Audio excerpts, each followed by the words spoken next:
মঞ্জুর ভাই, আপনার এই গানটি কেমন লাগলো যেটি গাইলেন আজকে? গানটি তো খুবই ভালো এবং আমি অনেকদিন যাবত এই গানটি করার জন্য চেষ্টা করছি, কিন্তু ফাইনালি আজকে করতে পারলাম। সুর তো খুবই ভালো, যেমন আমার একটি প্রিয় ঠাট আর কি, যেটাকে বলা হয় বিলাবল ঠাট। সে বিলাবল ঠাটে এই গানটি আপনি ভেঙে করেছেন। অসাধারণ গান। সবাই জানেন যে সবাই একটা কথাই সবাই বলে যে আজকাল মৌলিক গান ভালো হচ্ছে না, কিন্তু অনেকে যে মৌলিক গান ভালো করছে তার একটা উদাহরণ হলো এই গানটি। আমি কতটুকু গাইতে পারলাম সেটা দাদা বলবেন, আপনার দর্শকরাও বলবেন।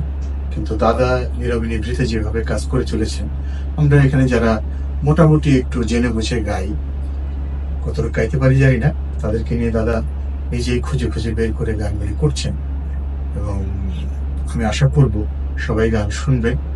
যত ভালো গানের গুলি যদি আপনারা শোনেন, তাহলে আমরা আশা করি আমাদের গান, বাংলা গান এবং সুন্দর গান বেঁচে থাকবে। এবং গানটি লেখা গোলাম মোর্শেদ, এবং বেশ নাম করা গীতিকার, যার অনেক গান হিটস হয়েছে।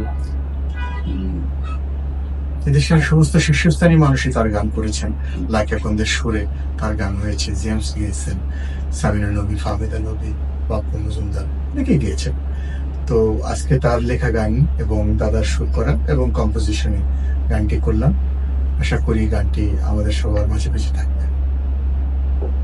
তো ধন্যবাদ, আপনারা গানটি রিলিজ হলে শুনবেন, আপনাদের ভালো লাগবে আশা করি।